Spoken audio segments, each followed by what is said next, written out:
6th, you chimed in on this on Twitter to sort of give Mike Pence some cover to do the right thing because you're that influential. If you had put something, if that was it was your first set of tweets, and when you do something like that, important people stand up and listen, including judges.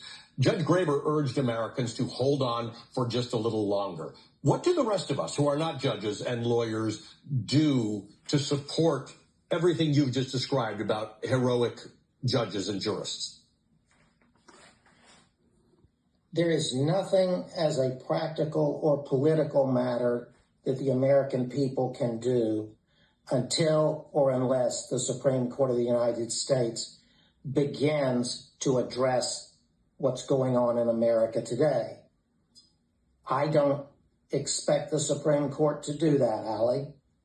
And if and when it does not, then as I've written many times before, the only thing that remains is we, the American people. It's we, the people, in whom all power resides under the Constitution of the United States. If the Supreme Court is not going to come to the aid of the country at this point, at the most important moment in history when the country needs the Supreme Court of the United States, then all that's left is for we, the people, to take back the country through elections and other protests, such as those of the No King's Day, Ali. We have no choice. The Supreme Court has left us with no choice. I want to ask you about all this talk about a third term.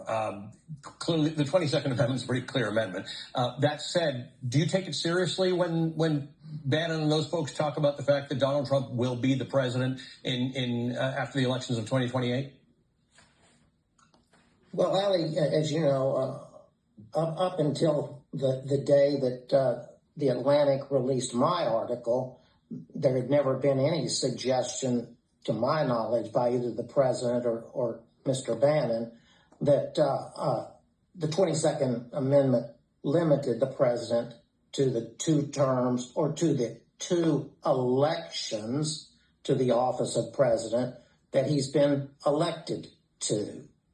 It was only within 12 or 15 hours after my article ran at 7 a.m. that day that the President of the United States, on his way to Korea and aboard Air Force One, lamented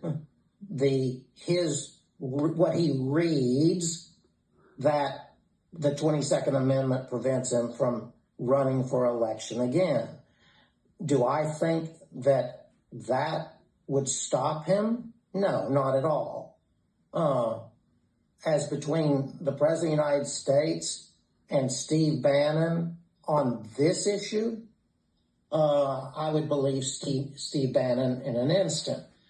Steve Bannon knows, as does the president, that the Constitution prevents him from running again, but they've known that all along. Yeah. And all along, for 8 months, they've been hinting that the president would run for election again. So I believe today that there's a likelihood that Donald Trump will run for election for the president again. And as I say in the Atlantic article, he has amassed near absolute unchecked power in the United States, power that would enable him to run for election, be defeated for the presidency, right, and nonetheless be the next president of the United States of America also, Ali. That's the